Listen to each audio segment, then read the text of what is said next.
tinggi tapi juga nggak terlalu pendek banget, jadi enak lah buat kita ketika duduk karena semakin Salam basah-basahan, salam Manete Squad buat teman-teman semua. Kita lagi seneng-senengnya bikin video lagi karena ada beberapa video lama di Oktober lalu ketika kita naik Gunung Gede itu viral. Jadi di bulan Januari ini, Februari ini di 2022 kita ingin mencoba eksis lagi. Kita ingin eksis di bidang curug dan juga gunung. Jadi mungkin eksisnya curugnya itu sekitar Bogor aja biar kita lebih fokus. Jadi buat teman-teman Jabotabek yang mencari ataupun ingin ke curug di daerah Bogor, bisa akan kami rekomendasikan. Jadi curug apa yang mau kita review silahkan tulis di komentar. Kali ini gue bersama salah satu sahabat gue, namanya Guardian. Gimana ya, pokoknya kita sharing tentang apa yang Sigi tahu. Kita sharing tentang tenda. Kali ini gue mau sharing tentang tenda. Jadi kalau ada teman-teman yang tidak setuju ataupun mempunyai info lebih lanjut tentang tenda yang kita sharing nanti, silakan tulis komentar. Kita ngobrol-ngobrol saja. Pertanyaan pertama, kira-kira kalau menurut pendapat lu nih Gi, tenda itu fungsinya buat apa? Kalau buat gue pribadi, tenda itu untuk kita istirahat. Jadi tenda yang bagus itu yang kedap angin. Angin gak masuk, kita tidur nyaman, kita ngobrol dalam tenda nyaman. Itu menurut gua. Kalau menurut lo? Ya kalau menurut gue tenda itu ya sebagai bivak, sebagai tempat ya benar apa kata lo bilang bang, persinggahan. Sebenarnya persinggahan sementara ya. Mau apapun perjalanannya gitu. Ketika lo bilang harus yang nggak kena angin atau apa, ya itu masalah perspektif sih ya. Sesuaiin kita jalan mau kemana dulu gitu kan. Kalau kita mau curug ya kita sesuaikan juga tendanya mau kayak gimana. Kalau misalkan ke curug itu tendanya mungkin banyak pertanyaan, enaknya tenda yang kayak gimana nih di bawah gitu kan, atau misalkan ke gunung pakai tenda apa nih gitu. Sebenarnya kalau ke curug itu sih relatif bebas kalau menurut gue bang. Kenapa bisa bebas? Karena relatif kalau perjalanan dari kita biasa kita parkir kita dari kendaraan sampai kita ke curug itu kan nggak terlalu jauh. Jadi mau tenda yang beratnya kayak apa juga kayaknya nggak terlalu diperhitungkan aja lah gitu. Maksudnya bisa di-sharing juga gitu kan. Beda kalau misalkan mungkin kita mau naik gunung, pasti kita juga berpikiran beban yang kita bawa itu kayak gimana, itu pasti ada pemilihan tersendiri gitu. Lu setuju nggak sih? Tenda itu ada harga, ada rupa. Iyalah, iya benar. Karena relatif kalau misalkan tenda-tenda yang relatif mahal ya, dalam tanda kutip udah memiliki brand, memang dia memiliki bahan-bahan yang kualitasnya juga oke gitu dibanding dengan yang tenda-tenda ya menengah ke bawah lah gitu. Gue punya pengalaman pribadi ketika gue naik Gunung Gede kemarin. Temen gue bawa tenda, gue nggak tahu jenis tendanya ya, tapi itu harganya 3-5 juta. Tapi cara dia masangnya itu katanya salah. Jadi ada angin masuk dalam tendanya. Jadi harga tenda sekitar 4 juta itu kayak nggak ada artinya. Gimana tuh? Ya, jadi kalau misalkan yang ilmu yang pernah gue tahu bang, dalam kita mendirikan tenda itu nggak ujuk-ujuk, wah gue mau diriin di sini, udah gue diriin gitu.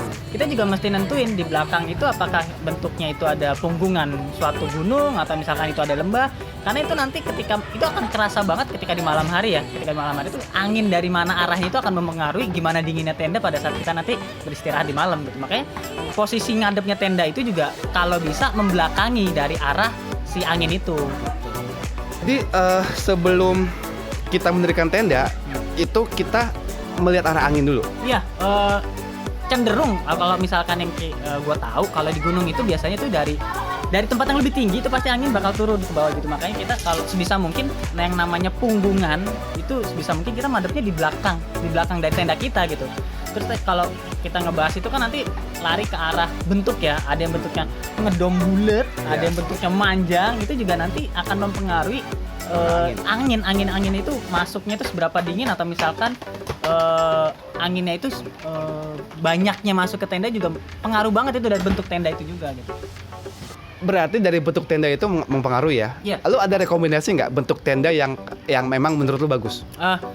Karena yang pasaran banget tuh yang bentuknya dum itu ya? Iya benar, karena memang selain memang itu sangat terjangkau bagi kalangan kita gitu yang menengah ke bawah, itu sangat terjangkau. Tetapi memang dari segi aerodinamisnya juga kurang kalau misalnya kayak gitu kan.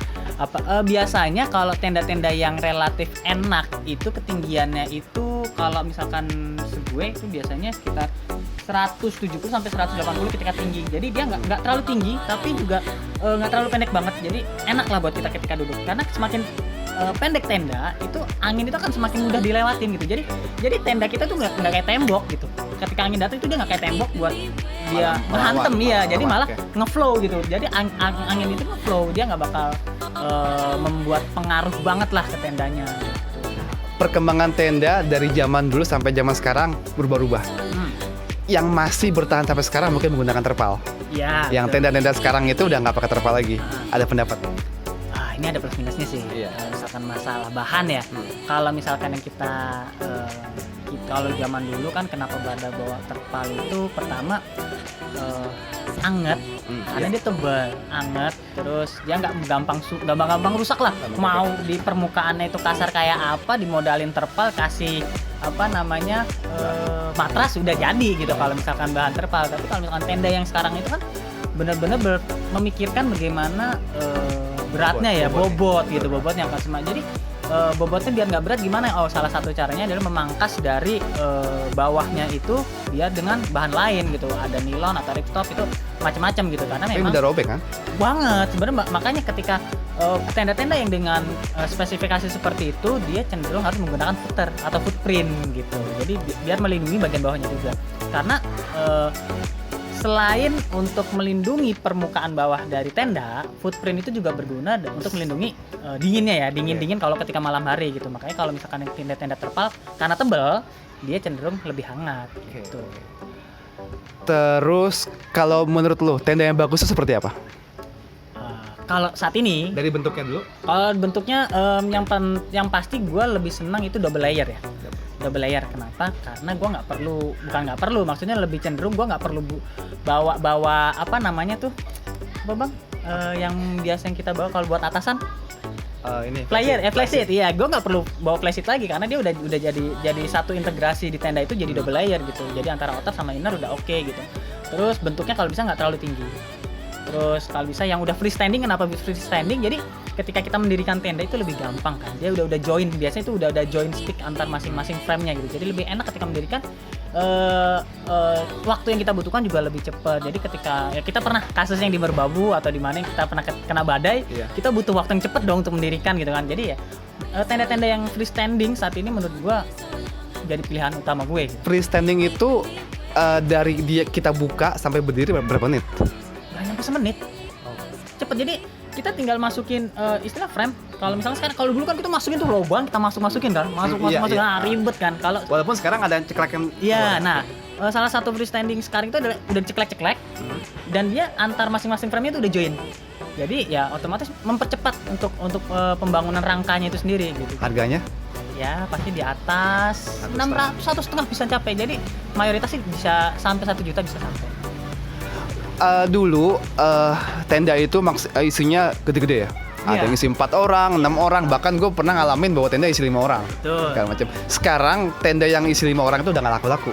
Yang laku biasanya yang isi 2, isi 3. Bahkan ada fenomena tarp tent, piramid itu. Nah, lu lihat fenomena seperti apa? Ini balik lagi ke perihal fungsional ya, sama kitanya gitu. Kita maunya ini naik gunung ini sebagai apa? As a team kah? Atau sebagai single kah? Cuman dalam artian single, kalau misalkan ada yang bawa tenda 1 person atau misalkan top 10 itu dibilang yang nggak tim, ya enggak gitu juga gitu. Jadi maksudnya adalah bagaimana kita mandiri gitu, di alam kita bisa mandiri dengan membawa tenda masing-masing. Tetapi kalau misalkan biasanya untuk orang nyebutnya kalau yang kita bawa 4 atau plus person itu biasanya itu ya untuk tenda-tenda konvensional lah ya, sebagai grouping gitu. Jadi plus minus juga. Kalau misalkan yang di bawah istilahnya sendiri atau top 10 atau misalkan yang di bawah 2% atau 2% itu pasti cenderung lebih enteng, pasti bobot lebih enteng. Tapi kalau misalkan kita mau yang pengen family lah istilahnya, kita bisa, gue pengen di tempat camping gue pengen saling ngobrol nih dalam tenda gitu kan. Kalau misalkan tenda-tenda yang 1 orang kan susah dong, kita mesti keluar dulu kan, kita ntar bikin flysheet lagi untuk sebagai camping ground kita gitu bareng-bareng. Tapi kalau misalkan tenda yang personnya banyak ya kita bisa dalam-dalam itu udah ngobrol, bisa bareng-bareng, udah enak gitu. Cuman ya itu salah satu kelemahannya adalah bobotnya berat kalau misalnya sangat berat. bobot. Dan Biasanya agak pada bawa. Betul, makanya kalau misalkan yang bobot yang 4 person ke atas itu biasanya kita paling bagi-bagi ya. Iya. Antara outer, inner, frame kita bagi-bagi. Cuman ya ada kendala lain lah gitu kalau misalkan yang gitu. Entah ada yang sampai duluan di camp lah, ada apa kan ya. Dan itu malah bahaya. Iya. Gue punya pengalaman ketika gue kemarin camping ngecamp di Surya Kencana. Di luar itu angin besar dan nggak ada hujan ya. Tapi di dalam karena kondisi gue panas, pas pagi-paginya itu merembes air. Itu bisa jelasin nggak? Itu istilahnya kondensasi. Kondensasi yang gue tahu ya itu kondensasi. Itu terjadi ketika suhu di luar sama suhu di dalam itu relatif berbeda, di mana di dalam itu lebih hangat. Ya. Lebih hangat. Jadi ya yang harusnya dia udaranya itu keluar, dia nggak bisa keluar banget. Kenapa? Karena itu masalah sirkulasi juga. Karena setiap tenda juga ada jenis-jenis sirkulasinya. Karena biasanya itu ada entah di bagian belakang atau samping itu biasanya ada buat saluran anginnya gitu kan untuk dibuka untuk biasanya gitu. Jadi itu untuk biar suhunya juga relatif nggak terlalu perbedaan signifikan. Oh, berarti jangan sampai ngep banget ya istilahnya. Ngep banget juga jangan, tetapi juga angin masuk banget angin juga jangan gitu. Karena memang kalau misalkan tenda itu tadi fungsinya adalah sebatas sebagai kita peristirahatan sementara gitu. Okay. Kalau misalkan masalah gue pengennya yang hangat ya jangan bawa tenda, lu bawa rumah aja gitu. Nah, karena itu nanti akan larinya ke bagian bagaimana kita masalah sleeping system kita gitu. Bisa jelasin nggak sleeping system seperti apa? Karena yang gue tahu ya orang-orang dulu tuh bawanya tenda yang terpal, isi matras, dan tidur. Cukup. Tapi gue pernah sesekali bawa tenda yang bukan terpal dan pakai kasur tiup. Ya. Itu nyamannya minta ampun. Ya. Tapi ada apa ya istilah? Lo kalau mau nyaman tidur di rumah. Ya, kan? betul. Tidur di gunung itu kita rasakan perbedaannya. Rasakan tentang alam itu kayak gimana? Kalau misalkan masalah sleeping system biasanya itu terdiri dari 3 bagian. Yang gue tahu ya, sleeping system ada 3 bagian. Inner, terus yang kita pakai warm suit-nya itu sleepingnya untuk tidur, sama outernya. Outernya itu cenderung orang itu banyak pasti ya sleeping bag dong ya, sleeping bag. Terus nanti yang kita pakai itu biasanya kalau gue itu pakainya memang untuk hangat itu base layer. Terus yang setidaknya kalau misalnya memang mau hangat banget pakai bahan dasar wool, ya kan. Terus kemudian untuk masalah sleeping bag atau jaket atau celana biasanya itu ada yang pakai bahan bulu angsa, yang sekarang lebih ngetren tuh bulu angsa, atau bisa jadi yang sintetis juga udah ada sih. Tapi bulu angsa itu memang hangat sih. Dan kalau masalah yang tadi kasur tiup bang, antara kasur tiup itu kan berarti antara badan lu dan nempel sama permukaan itu akan ada gap.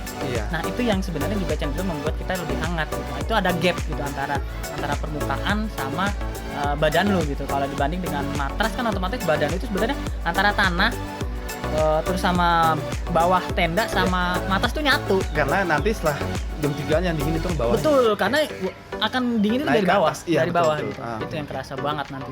Punya saran nggak cara mencuci tenda itu lebih bagus seperti apa? Biar awet. Saran gue cuman satu paling simpel adalah jangan pernah menggunakan deterjen. Kenapa? Karena setiap tenda itu biasanya ada sealant-nya, ada bagian-bagian yang di-seal untuk dia tidak bocor gitu. Terus biasanya ada permukaannya itu kan ada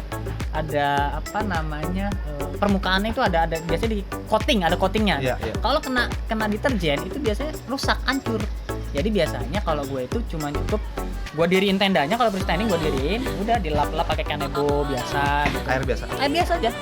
Air biasa, terus jangan benar-benar kena dijemur di bawah sinar matahari gitu. Jangan. Kita cukup angin-anginin aja ya, semalaman 2 hari juga udah kering gitu, udah enak gitu kalau tenda. Pertanyaan terakhir, punya pengalaman yang unik atau nggak bisa dilupain tentang tenda? Robek atau apa? Yang pernah itu gue sebenarnya nggak terlalu tinggi di Papandayan. Gue pernah kejadian di Papandayan, gue ndiring tenda. Jadi tendanya itu ya masih tenda yang jadul ya, yang masih pakai matras gitu. Yang nggak ngenakinnya adalah frame yang dibawa nggak lengkap. Oke. Terus diriinnya susah. Akhirnya itu kan ada 4 sisi ya, tenda dom itu ada 4 sisi. Jadi ada satu frame itu nggak ada tuh, nggak ke bawah tuh. Jadi kan biasanya hilang kan, kadang hilang gitu. Yang ke bawah cuma 1. Nah otomatis yang 1 ini kosong kan, nggak ada itu. Nah itu di dalam masing-masing itu nggak ada yang ngerekat di tengah tiduran, masih di ujung yang ada frame-nya itu. Itu bener-bener semalaman udah itu kena badai, problemnya ada kena badai gitu. Jadi sengsara juga sih. Makanya pokoknya kalau misalkan bawa tenda jangan sampai lupaan sama yang namanya frame ya. Itu aduh. Bahaya juga itu.